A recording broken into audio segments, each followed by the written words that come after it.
series, I will be whispering spooky tales, both true and obviously fictional, mysterious events, anything Halloween related. So, without further ado, let's begin with our first tale.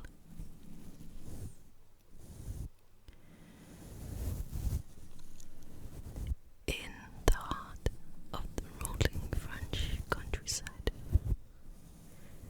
nestled amidst a sea of lush greenery, stood the formidable Chateau Shadow.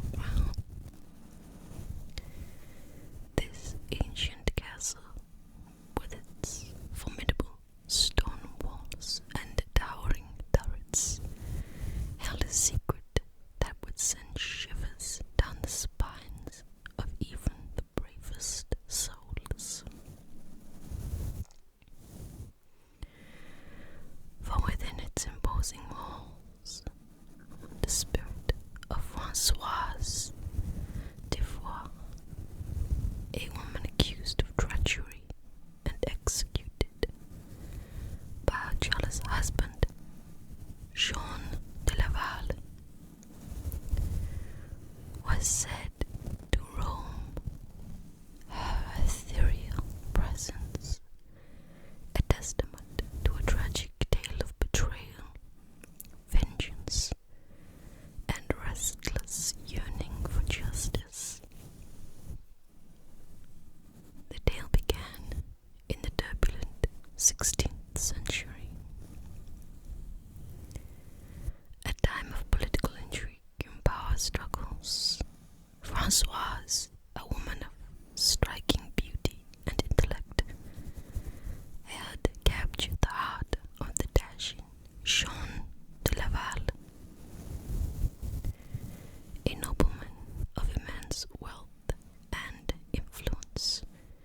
Their love appeared destined for a fairy tale ending, but fate had other plans. Whispers of jealousy and suspicion began to circulate within the castle walls. Jean de Laval, blinded by his irrational envy, accused his beloved Françoise of conspiring against him.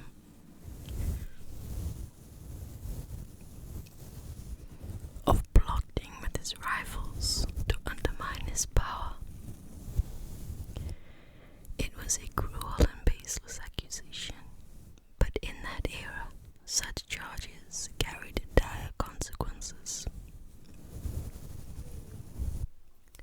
Françoise was subjected to a swift and ruthless trial, the outcome premeditated by the jealousy that consumed her husband's heart. Condemned to death as a traitor, she faced the chilling specter of the executioner's axe. It was a dark day for Chateau Shadow, as the life of a blameless woman was extinguished, her innocence evident only to those who dared to see it.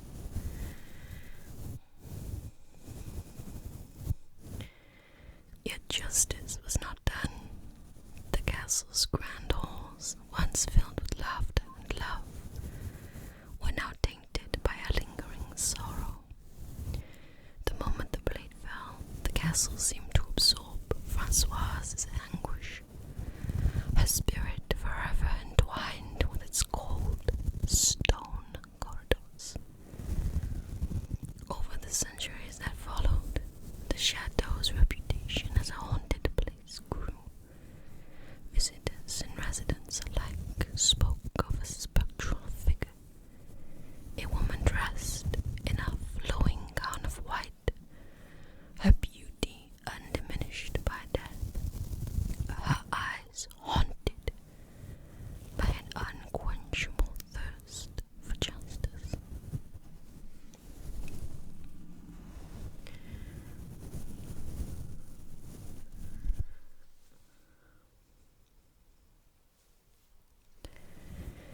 was said that Francois's ghost wandered the castle, her footsteps echoing through the dimly lit chambers.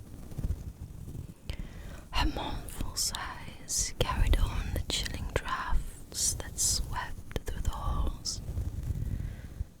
Those who encountered her apparition described a sense of overwhelming sorrow and an aura of unsolved vengeance. Some nights, her ethereal presence was said to be most pronounced, as if she were reenacting her tragic fate, reliving the moment when her life was unjustly taken. The castle became a place of whispered secrets and fearful glances, its grandeur overshadowed by the specter that would not find peace. Chateau Shadow, once a symbol of love and opulence, had become synonymous with the enduring tragedy of Francoise. Her ghostly form remained a testament to the enduring power of love and betrayal, a reminder that some injustices can never truly be laid to rest. And so, in the moonlit hours, the castle still reverberated with her presence, a ghostly plea for the justice that had eluded her in life.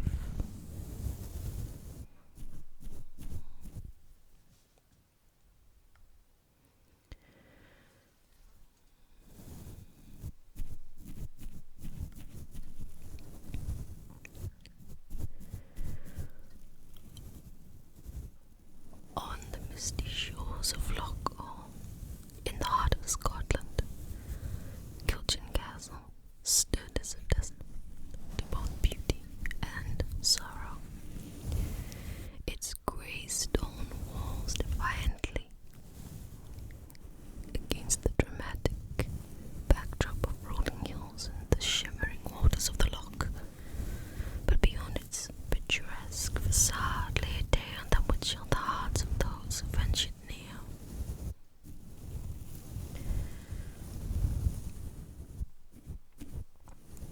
For Kilin Castle was haunted by the specter of a fiery-haired woman, a tragic figure condemned to eternity of restless yearning for her lost love. The story began in a bygone era, when Scotland was a land of clans, battles, and fierce loyalty. Kilin Castle, perched on its rocky promontory, was home to the Campbells, a powerful clan known for their bravery and cunning. It was here that the fiery-haired beauty, a daughter of the Campbell clan, fell deeply in love with a dashing warrior from a rival clan. Their love was the stuff of legend, a forbidden union that defied the centuries-old feud between their families.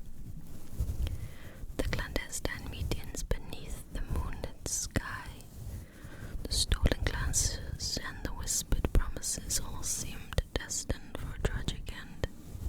And indeed, destiny had a cruel twist in store.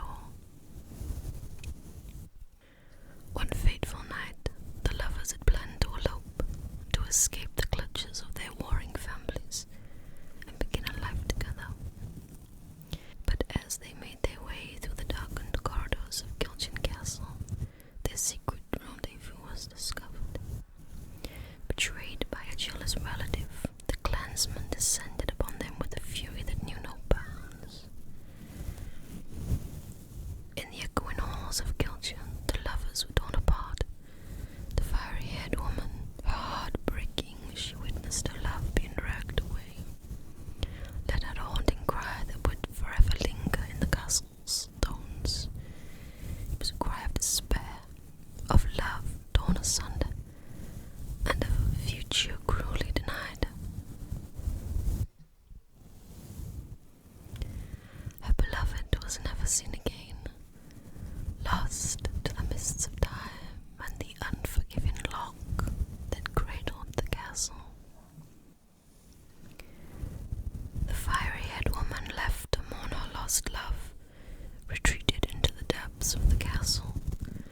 her spirit forever bound to the place where her heart had been shattered. Over the centuries, those who visited Kilin Castle reported strange occurrences on the ramparts and in the moonlit courtyards. They spoke of a ghostly figure, her fiery hair flowing in the wind, her eyes filled with an eternal sadness. Her cries for her lost love echoed through the night, carrying her grief across the still waters of Loch Awe. Some claim to have seen her. A wistful specter wandered the castle's ancient stones. Her mournful presence a testament to the enduring power of love and tragedy. To witness her was to glimpse into the heart of a love that had defied death itself. Kilin Castle, with its breathtaking beauty and heartbreaking legend, remained a place of both enchantment and melancholy. A reminder that love, even in its most tragic form, could leave an indelible mark on the world. And so, as the moon rose over Loch Awe, the fiery-haired woman continued her eternal vigil, her cries echoing through time, a lament for a love that could never be reclaimed.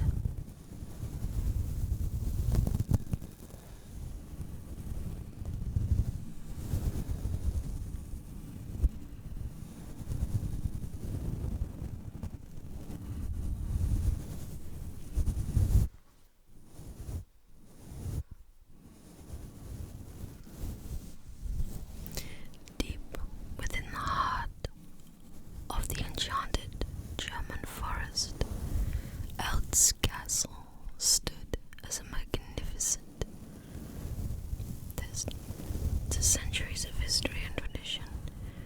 Its medieval spires and stone walls seemed to sprout organically from the lush green surroundings, but the beauty of Elt's concealed a secret as old as the castle itself, a secret that had haunted its walls for generations.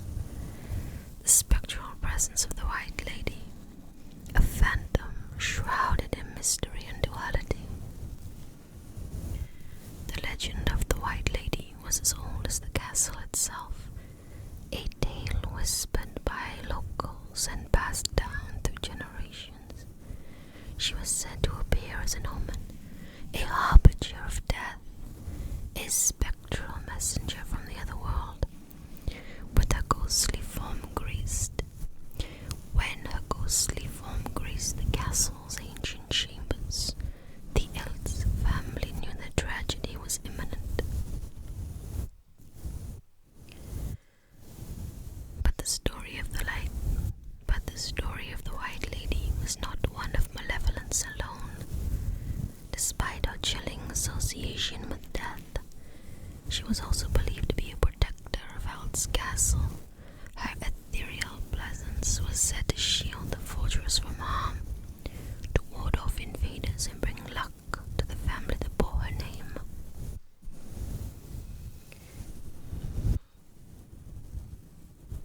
The legend told of a time long ago when the Elt's family faced a dire threat, besieged by an enemy determined to lay claim on their ancestral home.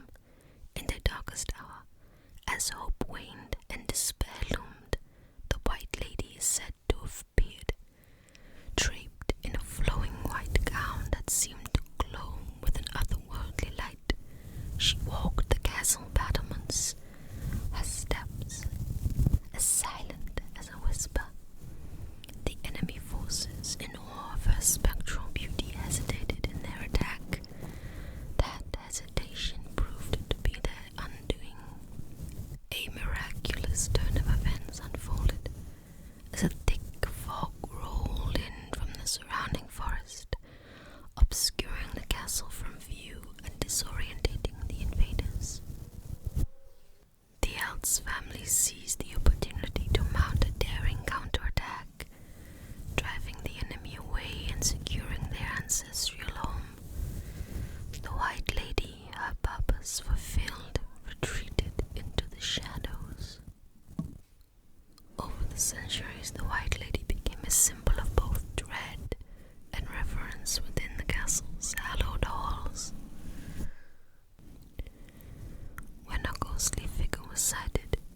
was a chilling reminder that death's shadow loomed, but also a reassurance that the castle's guardian watched over them. Visitors to Eld's castle, lured by its rich history and architectural splendor, often found themselves captivated by the mystique of the White Lady. Some claimed to have glimpsed her fleeting presence, a luminous form, a vision of beauty and foreboding.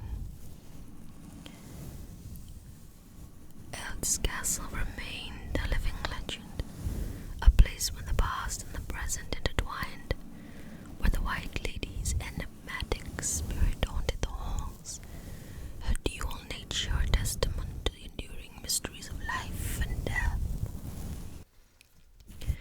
It was a place where belief in the supernatural was as unyielding as the castle's ancient stones, and where the legend of the White Lady lived on, haunting and protecting an eternal mystery in the heart of the German forest.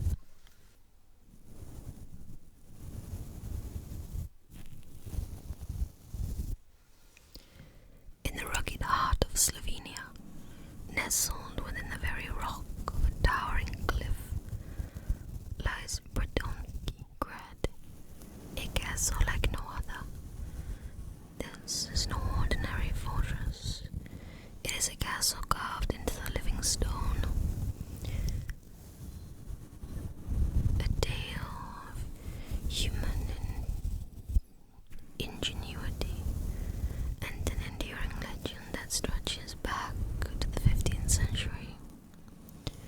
It is here, in the dimly lit recesses of the castle's chambers and passageways, that the spirit of Erasim, a knight who lived a life akin to a medieval Robin Hood, is said to linger, a guardian and protector of the castle he once called home.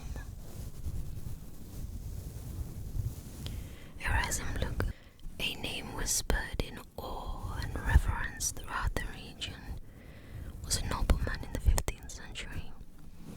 He was known not for his loyalty to the crown, but for his audacious defiance of authority and his daring exploits against the oppressive Habsburg rulers of the time. Erasim was a living legend, a knight who led a band of outlaws in a Robin Hood-like existence, robbing from the rich and distributing the spoils among the impoverished and downtrodden. His audacity knew no bounds, and his ability to evade capture was legendary.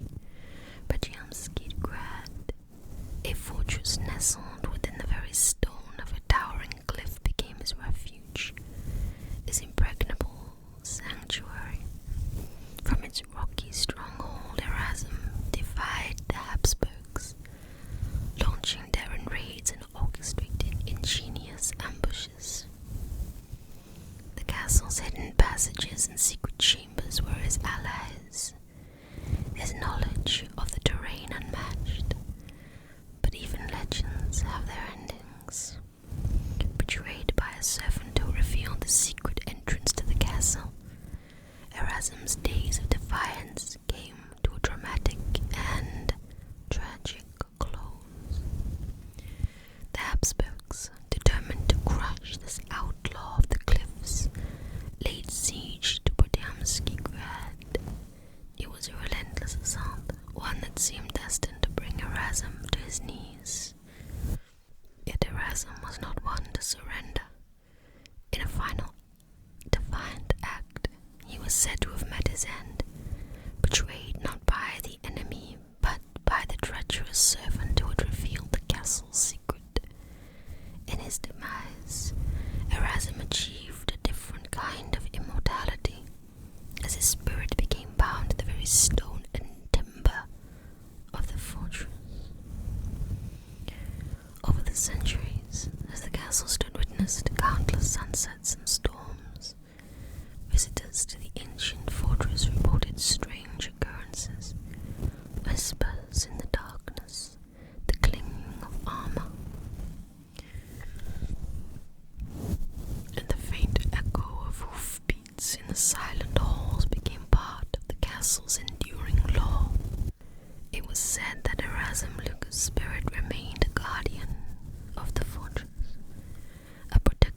its secrets and a sentinel against those who would seek to harm it. His ghostly figure clad in knightly armor was seen by some, his presence a symbol of defiant and indomitable spirit. Visitors who ventured into the labyrinth depths of Bradamski might catch a glimpse of the goat's spectral form, his eyes burning with a fierce determination to safeguard his fortress from harm. His legend lived on, not just as a symbol of rebellion, but as a guardian of stone and history, an eternal sentinel among the shadows of Slovenia's majestic cave castle.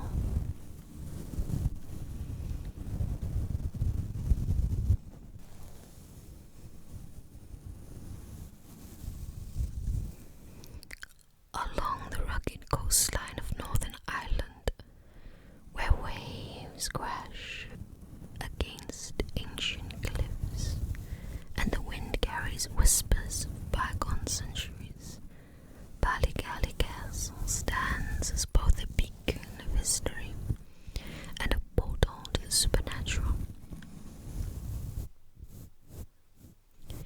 This historic castle, perched precariously on the edge of the Irish Sea, harbors a spectral secret, one that has haunted its halls for centuries. The restless spirit of Lady Isabella Shaw. The tale of Lady Isabella Shaw was one of love and despair, a narrative of sorrow that still echoes through the castle's stone walls to this very day. In the 17th century, Lady Isabella lived within the castle, wed to the enigmatic Lord James Shaw. Her beauty was renowned throughout the land, her red hair a fiery cascade that framed her delicate features.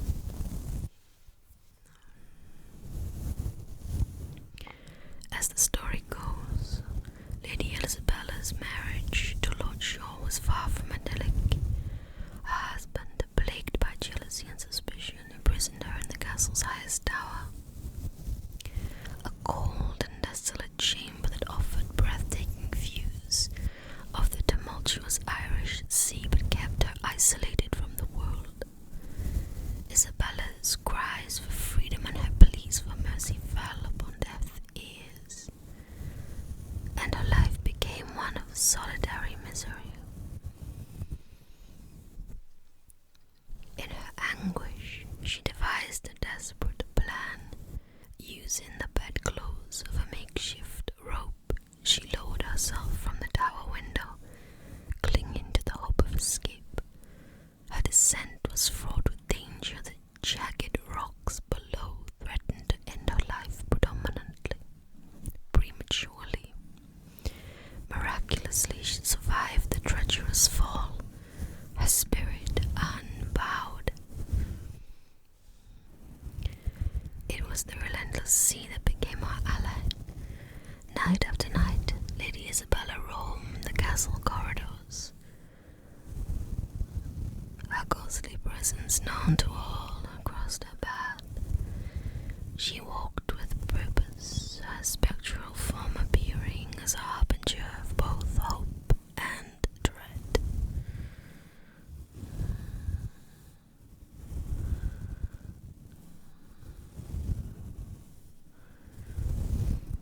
Guests and staff at Bonari Castle have recounted eerie tales of encounters with Lady Isabella.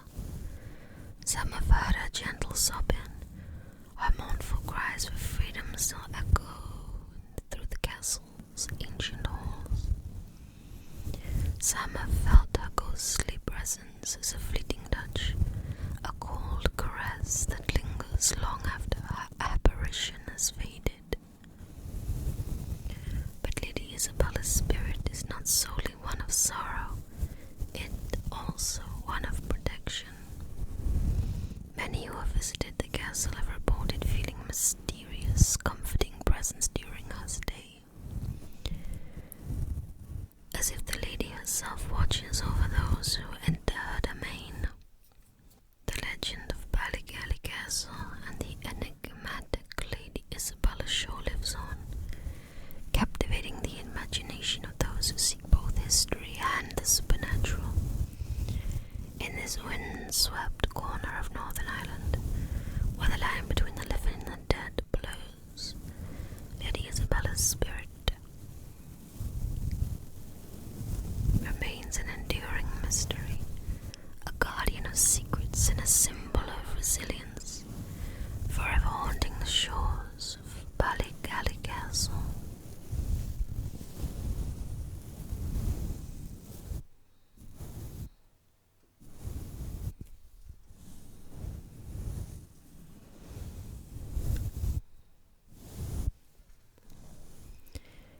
Hidden deep within the rugged Carpathian mountains of Romania, Bonari Castle looms like a sentinel of darkness.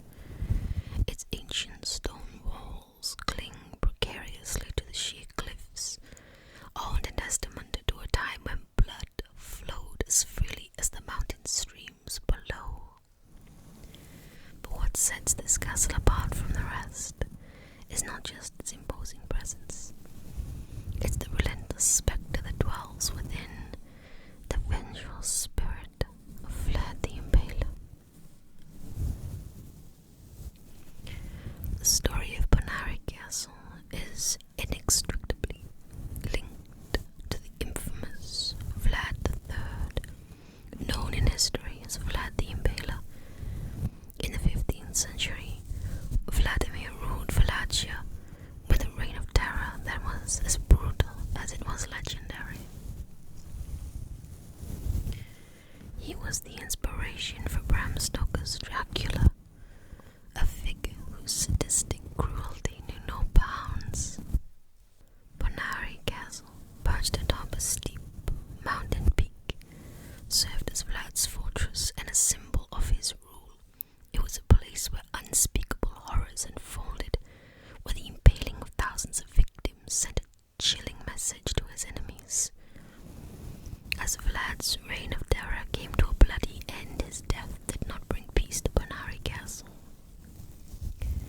Instead, it unleashed a malevolent force that has haunted the fortress for centuries. Visitors to Bonari Castle have described an overwhelming sense of dread as they descend the steep, winding path that leads to its entrance.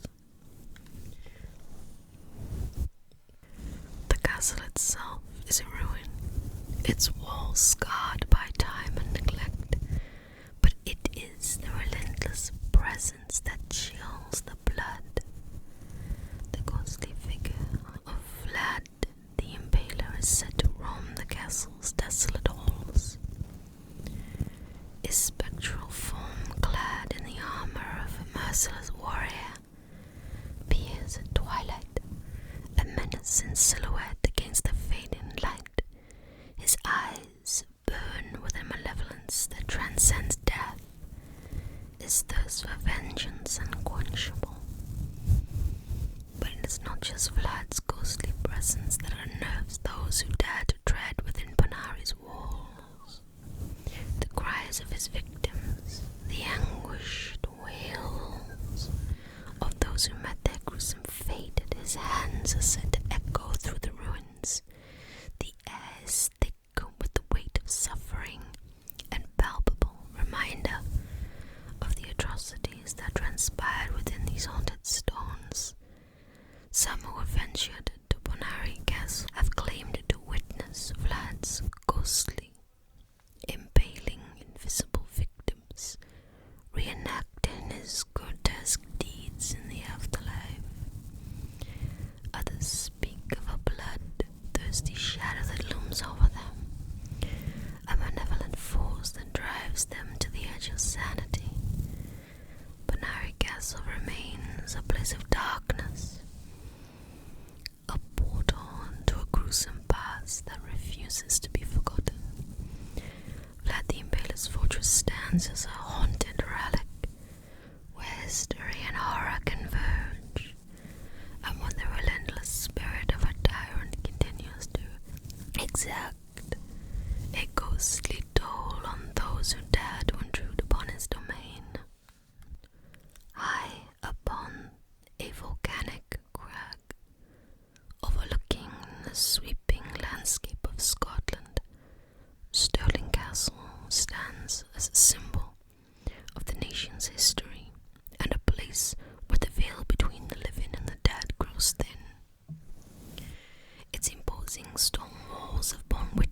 centuries of triumph and tragedy, but it's the spectral presence that haunts these ancient ramparts that truly captivates the imagination.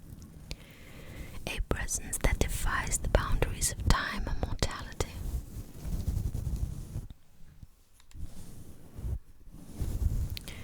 Stirling Castle's history is interwoven with that of Scotland itself. It was here, in the heart of the Highlands, that the kings were crowned, battles were fought, and the destiny of a nation was shaped. It was a place of grandeur and celebration, but also of bloodshed and treachery. One of the most enduring tales to emerge from Stirling Castle is that of the Green Lady, a spectral figure whose origin is surrounded in mystery. Her presence is felt by those who dare to tread the castle's ancient stones. Her emerald gown a stark contrast to the grey stone surroundings. She is said to be a harbinger of death, appearing to foretell imminent tragedy in the lives of those who glimpse her airy form. But the Green Lady is not alone in her spectral wanderings. Stirling Castle is also rumored to be haunted by the ghost of a bagpiper, his mournful tunes echoing through the corridors when the moon is high. Legend has it that this piper was tasked with exploring the castle's underground tunnels and passageways.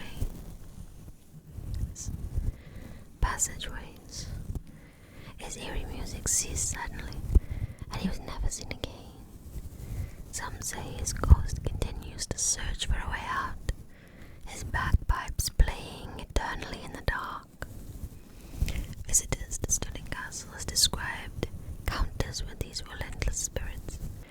Some have reported feeling an unshakable sense of unease, as if the weight of centuries of history presses upon their shoulders.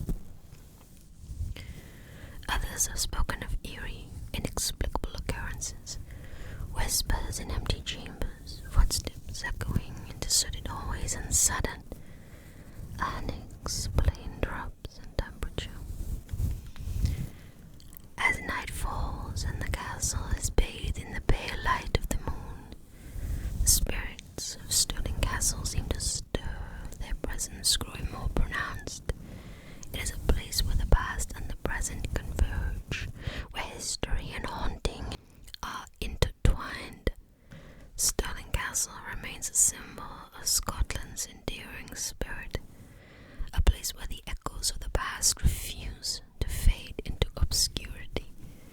It is a fortress that has weathered the centuries, its walls holding the memories of kings and commoners alike, and where the restless souls of the Green Lady and the Lost Piper continue to roam, weaving their spectral tales into the tapestry of Scotland's grand history.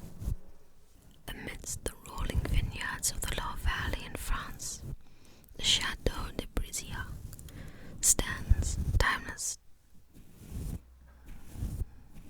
tale of elegance and refinement.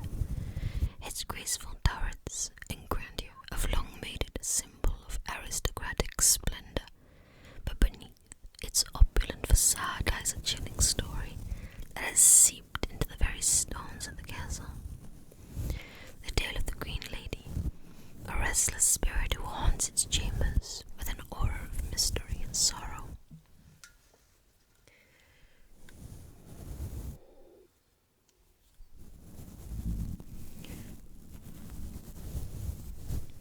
The origins of the Green Lady trace back to the 15th century, when Chateau De-Bria was the home of the noble De-Bria family.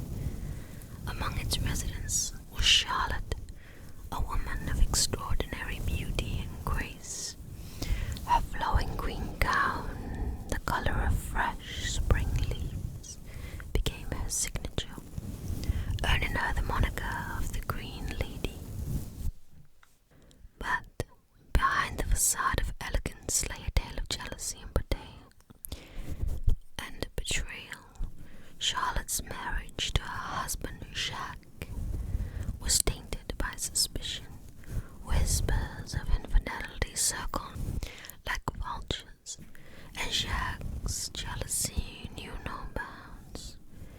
In a fit of irrational rage, he confronted his wife with the baseless accusation of treachery.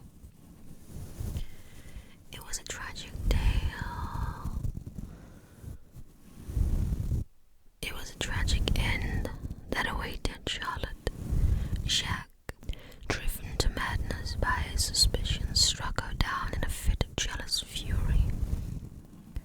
Her lifeblood soaked her emerald gown, and her beautiful spirit was extinguished forever within the walls of Chateau De-Bria. Yet Charlotte's story did not end with her untimely demise. A restless spirit, clad in the same green gown that had been her trademark in life, continued to wander the castle halls, her eyes filled with the mournful yearning for justice, but witness to the lingering injustice that had robbed her of life. Visitors to the chateau have described encounters with the Green Lady that defy explanation. Some have heard her ghostly sobs echoing through the grand chambers, her cries for justice lingering in the air like an unfulfilled promise. Others have reported sudden drops in temperature and inexplicable drafts, as if her presence were a living memory imprinted upon the very fabric of the castle. The Green Lady is not a vengeful spirit. She is a spirit of a tragic love turned to despair. She is a reminder of the destructive power of jealousy and the allure of the supernatural.